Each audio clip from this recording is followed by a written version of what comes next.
Hello दोस्तों, आप कैसे हैं। मैं आशा करता हूं कि आप अच्छे होंगे दोस्तों। ठीक है। आई होप कि आपका जो एग्ज़ाम का प्रिपरेशन होगा वो बहुत अच्छे से चल रहा होगा दोस्तों। तो स्वागत करता हूं आपका हमारे इस YouTube channel YouTube study centre में दोस्तों। तो चलिए आइए दोस्तों, मैं वीडियो को शुरू करता हूं और आपको समझाता हूं कि इस वीडियो में हम क्या सीखने वाले हैं दोस्तों। ठीक है। तो देखिए दोस्तों, इस वीडियो में हमारा जो टॉपिक है वह है मौलिक अधिकार, जिसे हम लोग इंग्लिश में फंडामेंटल राइट्स कहते हैं। ठीक है दोस्तों। तो इस वीडियो में हम समझेंगे कि जो भारतीय मौलिक अधिकार है यानी जो फंडामेंटल राइट्स है वह क्या क्या होता है और संविधान का किस अनुच्छेद में इसका व्याख्या किया गया है दोस्तों। ठीक है। तो सबसे पहले मैं आपको समझा देता हूँ कि मौलिक अधिकार को हम लोग मूल अधिकार भी कहते हैं दोस्तों। ठीक है।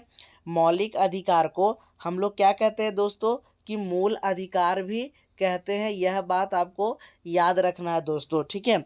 और मैं आपको समझाता हूँ कि मौलिक अधिकार होता क्या है। ठीक है। तो जो भारत का संविधान है वो भारतीय नागरिकों को कुछ अधिकार देता है, जिसे हम लोग क्या कहते हैं कि मौलिक अधिकार कहते हैं दोस्तों। ठीक है। तो चलिए आइए हम समझते हैं कि मौलिक अधिकार कौन कौन से होते हैं और यह संविधान के किस अनुच्छेद में लिखा हुआ है दोस्तों। ठीक है।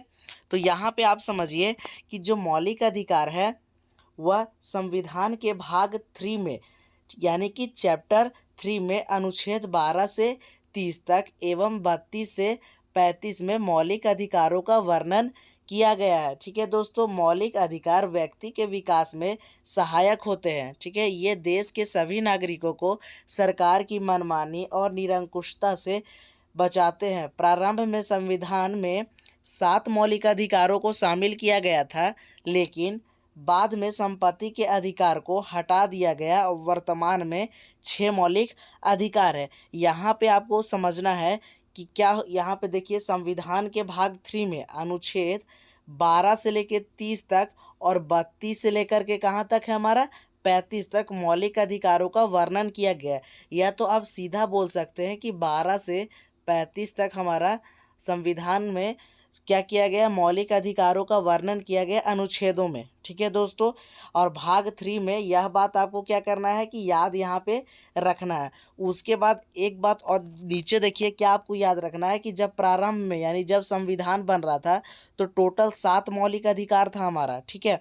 लेकिन क्या हुआ कि वर्तमान में 6 ही मौलिक अधिकार है। और क्यों 6 मौलिक अधिकार है? क्योंकि एक और मौलिक अधिकार था हमारा संपत्ति का अधिकार, जिसको हटा दिया गया।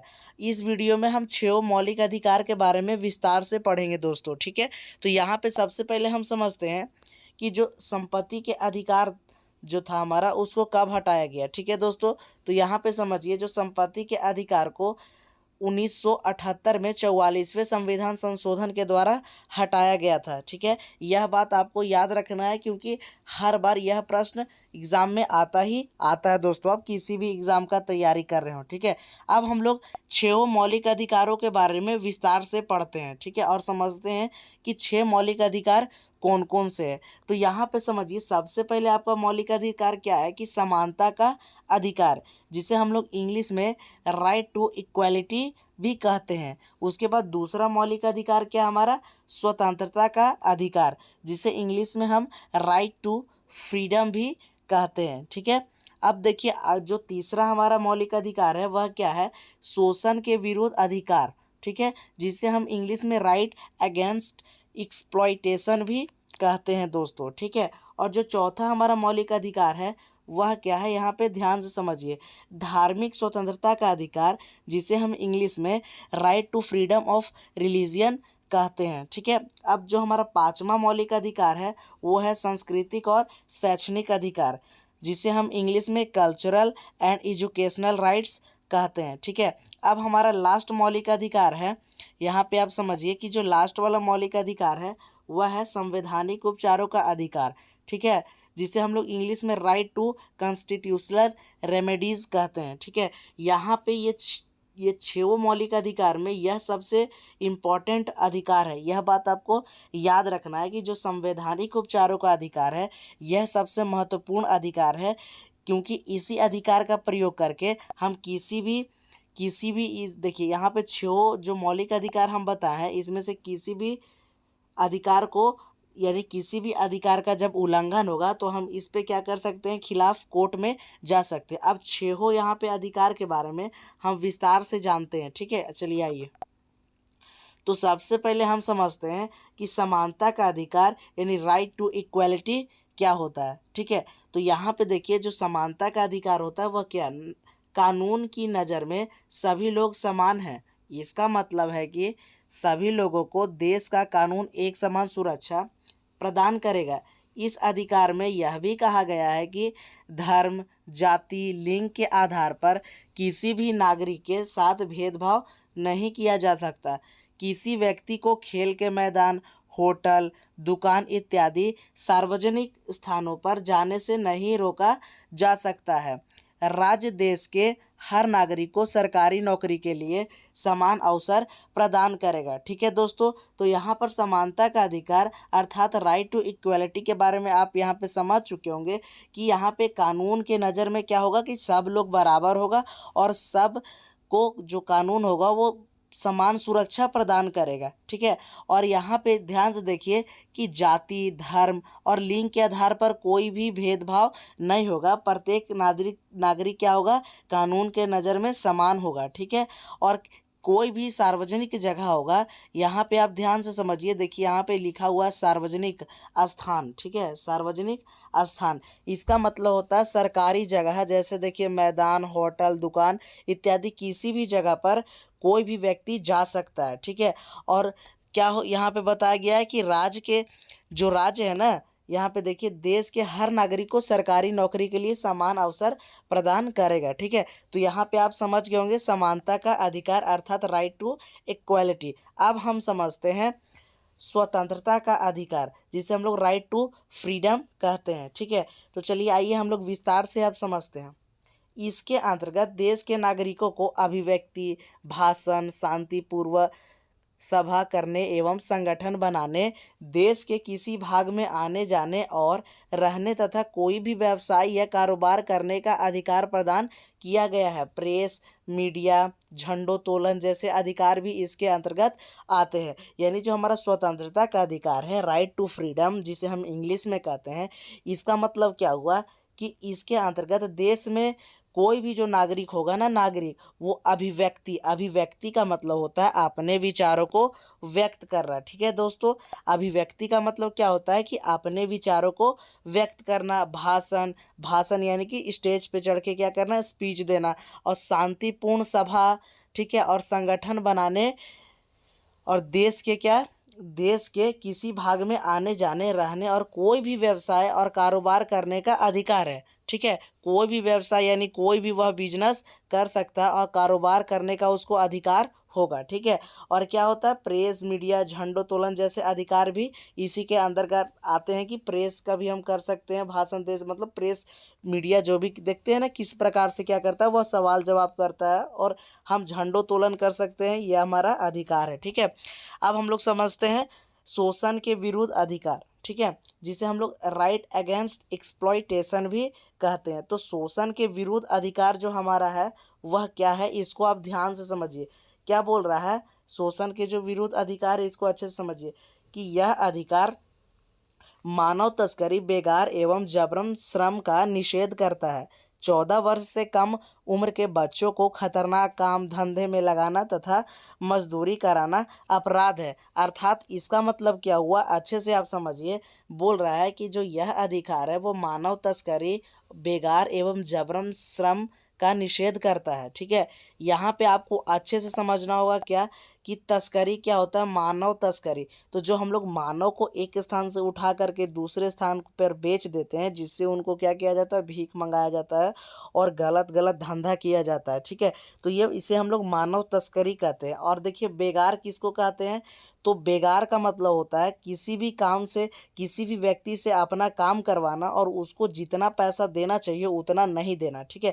यह क्या कहलाता है कि बेगार कहलाता है। और जबरन श्रम का मतलब होता है ज़बरदस्ती किसी से काम कराना, ये सब का क्या किया गया है? निषेध किया गया है हमारा संविधान के मौलिक अधिकार में, और ये प्रत्येक व्यक्ति का अधिकार है। और क्या कहा गया है कि 14 वर्ष से कम उम्र के बच्चों को खतरनाक काम धंधों में लाना तथा मजदूरी कराना अपराध है। ठीक है, या कोई भी बच्चा जब 14 वर्ष से कम का होगा तो उससे हम खतरनाक जो काम धंधा है वह नहीं करा सकते और मजदूरी भी नहीं करा सकते, यह अपराध है। ठीक है दोस्तों, अब हम लोग चौथा नंबर जो हमारा क्या है कि मौलिक अधिकार है उसके बारे में पढ़ते हैं। देखिए चौथा नंबर मौलिक अधिकार क्या है कि धार्मिक स्वतंत्रता का अधिकार, जिसे इंग्लिश में right to freedom of religion कहते हैं दोस्तों। ठीक है, तो इसका मतलब देखिए क्या होता है कि सभी नागरिकों को पूरी धार्मिक स्वतंत्रता दी गई है। प्रत्येक व्यक्ति को अपनी इच्छा के अनुसार कोई भी धर्म अपनाने और उनका प्रचार प्रसार करने का अधिकार है। ठीक है, यानी देखिए सभी नागरिक पूरी धार्मिक स्वतंत्रता दी गई है, यानी सभी नागरिकों को क्या किया गया?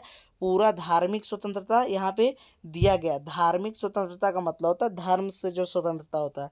और देखिए क्या हमारा आगे है कि प्रत्येक व्यक्ति को अपनी इच्छा के अनुसार कोई भी धर्म अपनाने और उनका प्रचार प्रसार करने का अधिकार है। ठीक है, प्रचार प्रसार का मतलब देखिए यहाँ पे क्या होगा कि प्रचार प्रसार का मतलब अपने धर्म का प्रचार प्रसार कर सके। जैसे सबको आप बता सके कि इस धर्म में आओगे तो यह धर्म बहुत अच्छा है, आपका जो भी इच्छा होगा वह पूरा हो जाएगा, सपना या गोल जो होता है वह पूरा हो जाएगा।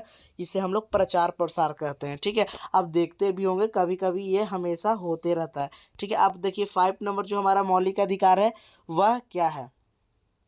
सांस्कृतिक। देखिए 5 नंबर क्या हमारा? सांस्कृतिक और शैक्षणिक अधिकार। ठीक है, जिसे हम लोग इंग्लिश में कल्चरल एंड एजुकेशनल राइट्स कहते हैं। ठीक है, तो यह अधिकार क्या है कि संविधान में भारत की संस्कृति विविधता को बनाए रखने एवं आवश्यकता पर बल दिया गया है। ठीक है, तो यहाँ पर बोल रहा है कि संविधान में भारत की संस्कृति, ठीक है, भारत की संस्कृति विविधता को बनाए रखने, ठीक है, की आवश्यकता पर बल दिया गया है। यानी भारत का संस्कृति का जो भी विविधता है अलग अलग है उसको बनाए रखने पर जोर दिया गया है।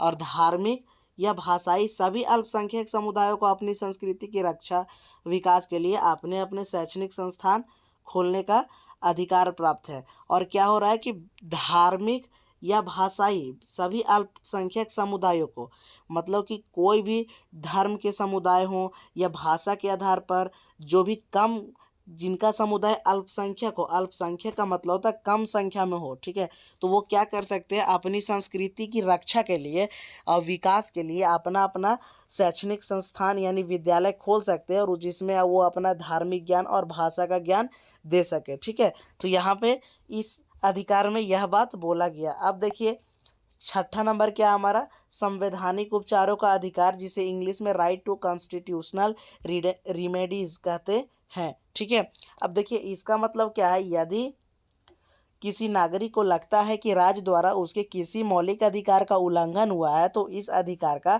सहारा लेकर वह अदालत में जा सकता है। ठीक है, यह जो अधिकार है यह बहुत ही महत्वपूर्ण अधिकार है। ठीक है दोस्तों, क्योंकि इस अधिकार को डॉक्टर भीमराव अंबेडकर ने, ठीक है, अंबेडकर ने क्या किया है? संविधान का हृदय का उपाधि दिया है इस अधिकार को। ठीक है, क्योंकि इसी अधिकार के तहत जब पांचों जो हमारा और भी अधिकार है उसका उल्लंघन होगा तब हम क्या कर सकते हैं कि अदालत में जाकर के अपने मौलिक अधिकार का उल्लंघन हुआ है इसके बारे में हम क्या कर सकते हैं कि केस दर्ज कर सकते हैं दोस्तों। ठीक है, और याद रखना है जब भी मौलिक अधिकार का उल्लंघन होगा तो हमारा एक अधिकार होता है संवैधानिक उपचारों का अधिकार। इसका प्रयोग करके राज्य में क्या कर सकते हैं कि हम अदालत में जाकर कह सकते हैं कि हमारे मौलिक अधिकार को क्या किया गया है कि उल्लंघन किया गया है। तो इसके लिए या तो हम सुप्रीम कोर्ट जा सकते हैं दोस्तों, इस बात को आपको ध्यान से समझना होगा, या तो हम सुप्रीम कोर्ट जा सकते हैं या तो हाई कोर्ट। मौलिक अधिकार का उल्लंघन होगा तो या हम सुप्रीम कोर्ट जाएंगे या हाई कोर्ट, डिस्ट्रिक्ट कोर्ट में हम नहीं जाएंगे दोस्तों। ठीक है, तो आई होप कि आपको मौलिक अधिकार अच्छे से समझ में आ गए होंगे दोस्तों। तो यदि आप वीडियो के अंत तक बने हैं तो आप ज़रूर हमारे चैनल को सब्सक्राइब और वीडियो को लाइक कर ले, क्योंकि आपके लिए हम ऐसे ही हर एग्ज़ाम के प्रिपरेशन के वीडियो लाते ही रहेंगे दोस्तों। ठीक है, और हमें कमेंट में ज़रूर बताएं कि आपको क्वेश्चन समझ में आया कि नहीं, यह प्रश्न। ठीक है, फिर मिलते हैं हम एक नए वीडियो के साथ, तब तक के लिए जय हिंद दोस्तों।